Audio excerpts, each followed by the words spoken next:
Bonjour, je vais corriger l'exercice 9 du TD17.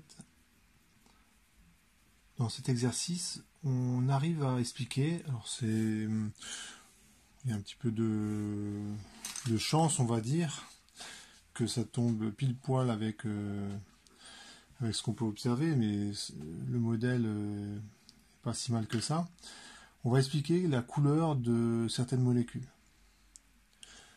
Donc, par exemple, ici, vous avez du bêta-carotène et qui donne évidemment une couleur orange. Alors, pourquoi ça donne une couleur orange? Parce que ça absorbe toutes les autres couleurs, notamment le bleu. Alors, cette molécule-là, quand vous la regardez, elle a une particularité, c'est qu'elle a beaucoup de doubles liaisons. Et ce qui peut se passer, c'est que si, par exemple, une double liaison, vous devez savoir que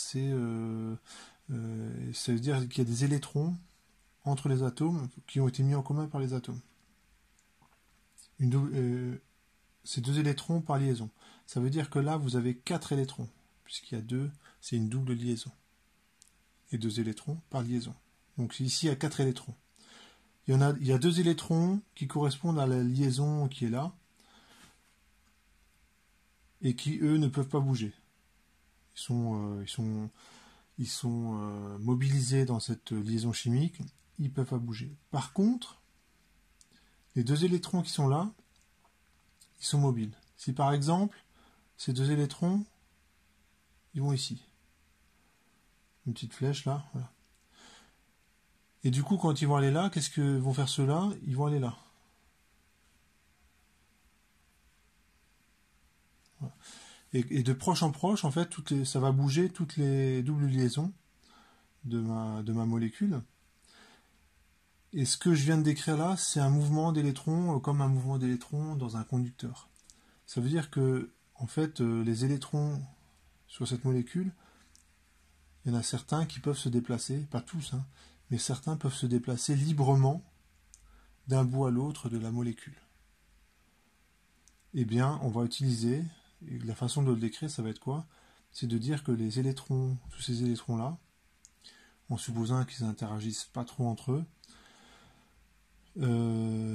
sont dans un puits de potentiel infini. Et donc, je vais pouvoir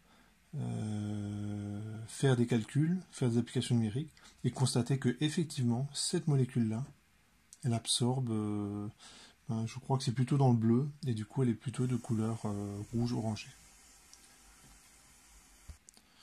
Alors, dans la question A, on vous demande les niveaux d'énergie E11 et E12.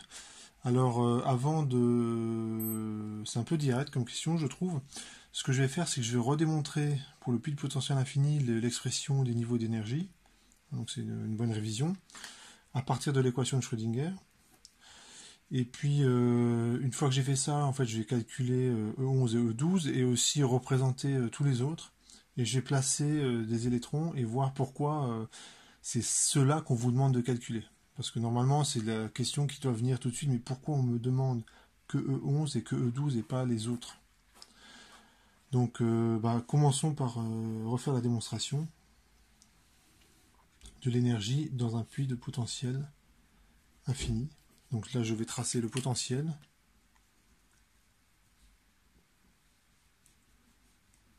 Voilà. Je prends un potentiel nul entre 0 et L, donc la longueur de ma molécule.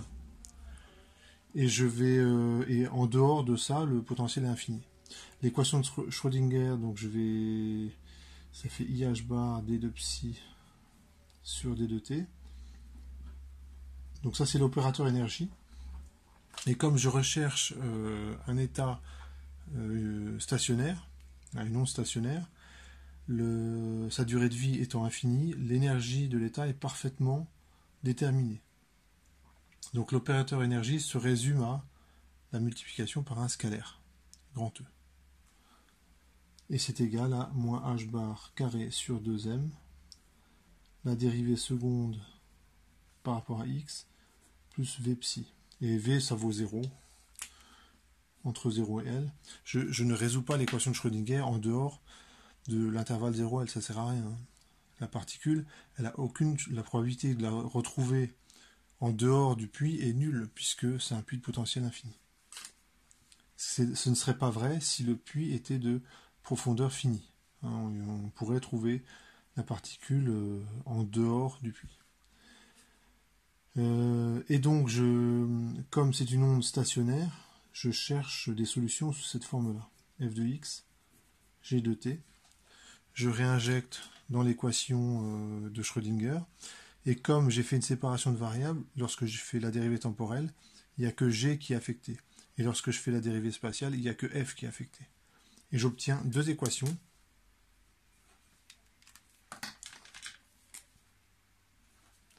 L'équation 1, bon, il se trouve qu'elle ne va pas m'intéresser beaucoup. C'est IH bar, F, G'.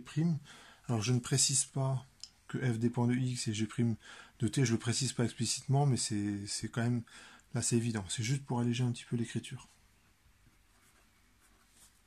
Et là on a F qui se simplifie.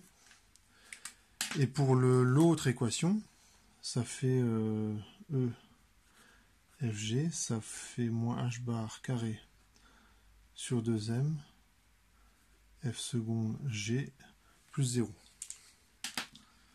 Et là, c'est G qui se simplifie. L'équation 1 et l'équation 2, ça donne ça.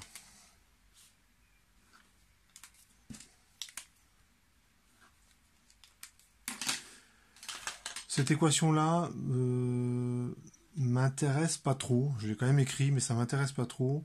J'ai juste besoin de savoir qu'elle est non nulle. Alors vous pouvez vous convaincre rapidement que G est solution d'une équation du premier degré, donc la solution à coefficient constant, du premier ordre à coefficient constant, donc c'est de la forme exponentielle de, et ne s'annule donc jamais. Donc G est tout le temps différent de 0. J'ai juste besoin de savoir ça. Je m'intéresse maintenant à cette équation-là. Et quand je la réécris, ça fait ça. 2me sur h bar carré, f égale 0. Et j'écris directement les solutions, puisqu'on reconnaît l'équation différentielle d'un oscillateur harmonique. C'est a cosinus racine de ce truc-là.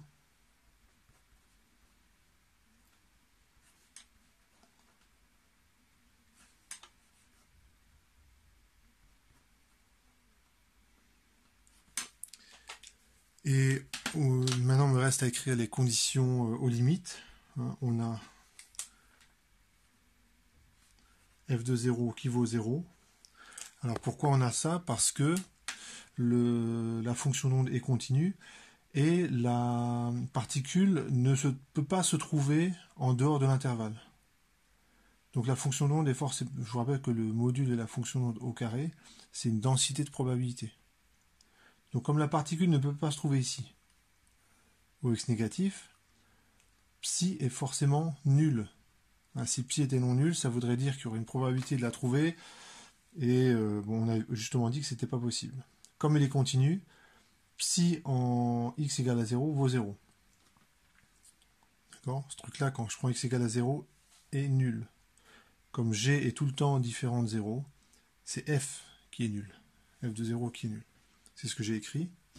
Et si vous regardez, f de 0, c'est a cosinus de 0 plus b sinus de 0. Et donc c'est a. Donc j'ai montré que a était nul. On a aussi f de L égale 0, pour la même raison. Quand je suis de ce côté-là, f de L ça vaut 0.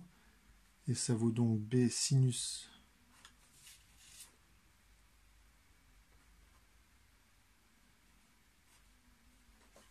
ça fait 0. Et ce sinus s'annule uniquement si ce qui est à l'intérieur vaut 0 modulo pi. Donc ce truc-là, il faut que ce soit égal à 0 modulo pi.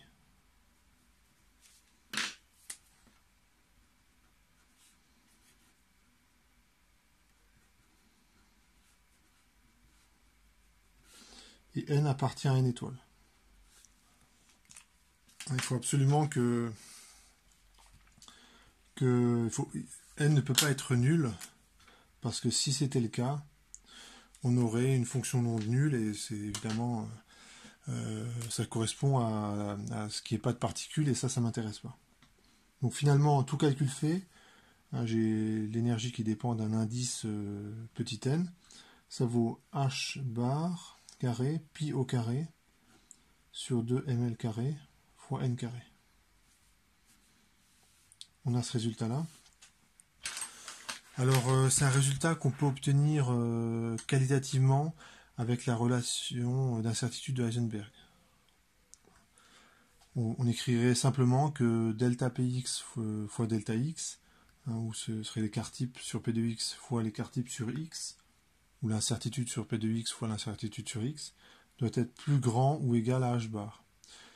Et en disant que delta x c'est de la forme L sur n, hein, en faisant l'analogie avec les modes propres de la corde de Meld, on arrive à montrer que E de n a cette forme-là.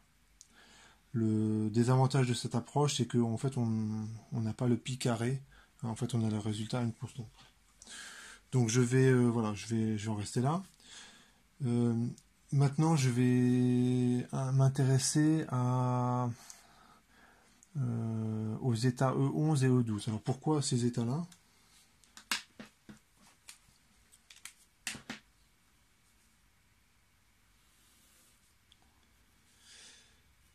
Alors, je vais tous les représenter.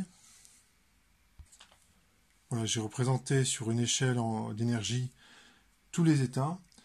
Et ce que je dois placer, en fait, c'est tous les électrons qui sont capables de se déplacer librement le long de la molécule.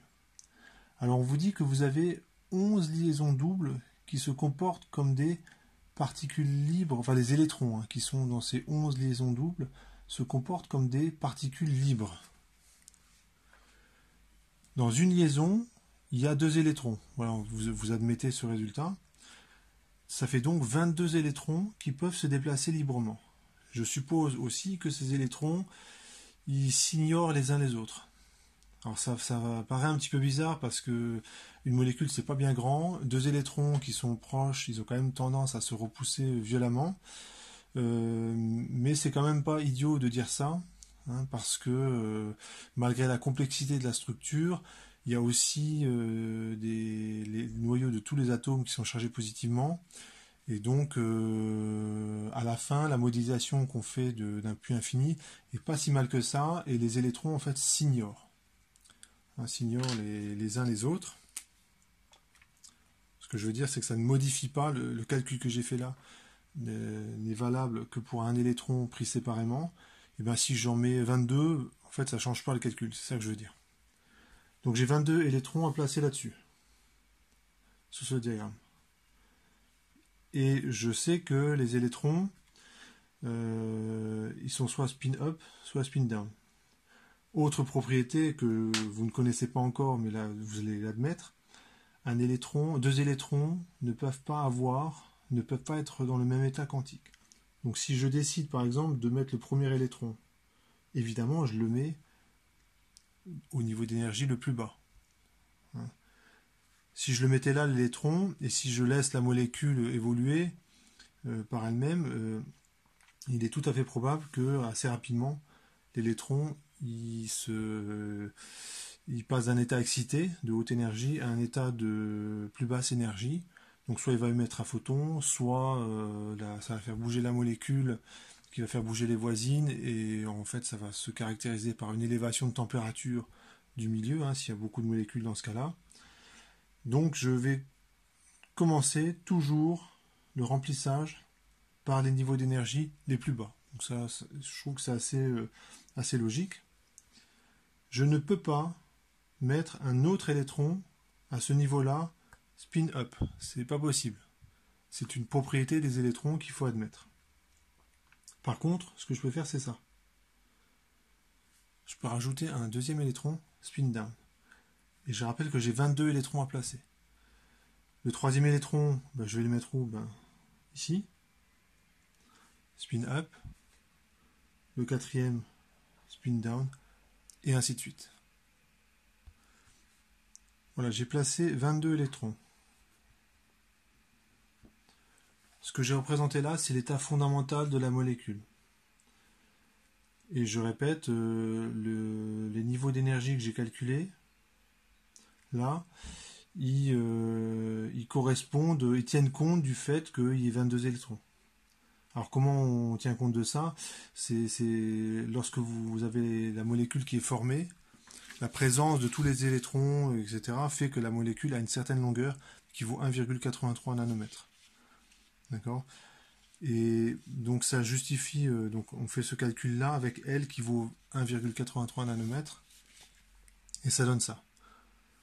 Donc ce calcul-là, bien que je l'ai fait que pour un électron, en fait je tiens compte de la présence des autres électrons, on en tient compte parce que par le choix de la longueur L. Enfin par le choix, par le fait que la longueur L, elle soit égale à 1,83 nanomètres. Bon, j'espère que vous comprenez un petit peu ce que je suis en train de raconter là. Donc on a 22 électrons placés et on vous demande le niveau d'énergie 11 et 12. Pourquoi? Parce que lorsqu'un photon arrive,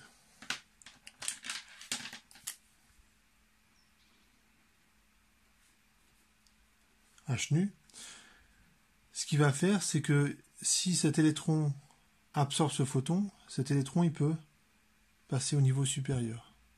Alors on pourrait aussi envisager cet électron qui absorbe le photon, mais il faut que le photon soit suffisamment énergétique pour passer de là à là. Hein, l'électron il ne peut pas, par exemple, passer de là à là, c'est pas possible, parce que s'il fait ça, ben cet électron il ne sera pas d'accord. Hein, évidemment, c'est pas possible de rajouter un troisième électron à ce niveau-là, parce que si on le faisait, on aurait deux électrons dans le même état. Et ça, c'est impossible. Donc, les seules transitions possibles qui sont de pas trop haute énergie, c'est un électron qui va passer du niveau 11 au niveau 12. Et c'est pour ça qu'on vous demande ça dans cet exercice. Donc, on vous demande de calculer et on vous demande de calculer la longueur d'onde qui correspond. Donc, je vais faire la question A et B en même temps. Donc, ça, c'est la suite. Donc je vais écrire que H nu égale E12 moins E11. Alors j'ai pas fait l'application numérique pour E12 et E11. Je fais les calculs directement. Donc ça nous fait H bar carré pi carré sur 2 ml carré 12 au carré moins 11 au carré. J'en déduis la fréquence. C'est H. Alors le H carré pi carré,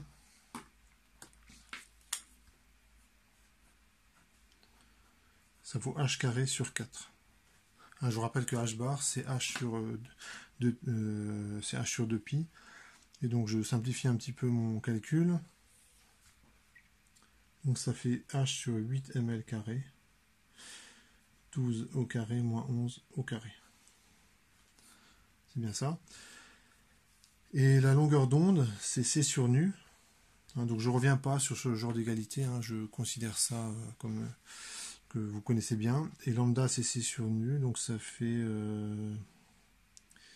8 ml carré fois C sur H 12 au carré moins 11 au carré. Donc il ne reste plus qu'à faire les applications numériques. Et je vais quand même calculer E11 et E12 à côté en joules et en électronvolts. Et ici, je vais donner la réponse en nanomètres. Et ici, la fréquence en hertz.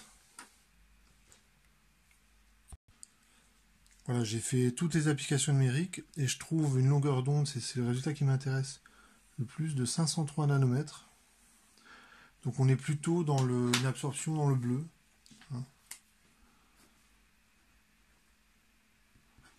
Le 400 nanomètres, c'est vraiment la limite du spectre. On est du côté bleu. Pour la fréquence, c'est 596 fois 10 puissance 14 Hz, donc c'est la centaine de milliers de gigahertz. Et pour les énergies E1 et E2, on a ceci. Donc les valeurs ici en joules ne sont pas très parlantes, il faut mieux regarder les valeurs en électronvolts. Et avec ça, on est capable d'expliquer la couleur de, de cette molécule. Hein, pourquoi? Parce qu'elle interagit avec la radiation bleue. Dit autrement, elle absorbe cette radiation. Donc qu'est-ce qui reste quand j'ai enlevé le bleu? Eh bien, il reste plutôt la couleur, le côté rouge du spectre. C'est pour ça que cette molécule apparaît rouge. Alors c'est relativement heureux qu'avec un modèle aussi simple, on soit capable d'expliquer la couleur de cette molécule-là. Donc certainement qu'il y a un petit peu de chance dans les calculs. Hein, effectivement, lorsque j'ai mené mon calcul ici, je l'ai fait pour une seule particule. Et pourtant, il y en a 22 des électrons. Donc je fais un calcul pour un électron, il y en a 22 sur la molécule. Il se trouve que ce calcul, il a une certaine consistance, parce que avec les 22 électrons, la molécule elle est neutre, ce qui fait qu'un électron tout seul, un électron, malgré la présence de toutes les autres charges, se comporte comme s'il était seul. Après, il y a certainement des effets de compensation qui font que on tombe assez juste. Il ne faudrait pas grand-chose hein, finalement pour, au lieu de trouver 503 nanomètres, on trouve une valeur qui est un peu plus élevée ou un peu plus basse et du coup on aurait beaucoup plus de mal à conclure. Donc à la question C, la dernière question, donc la molécule absorbe la radiation bleue. La radiation bleue.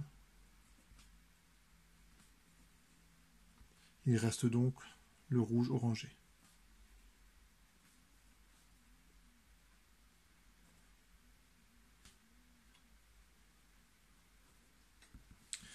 Voilà pour cet exercice.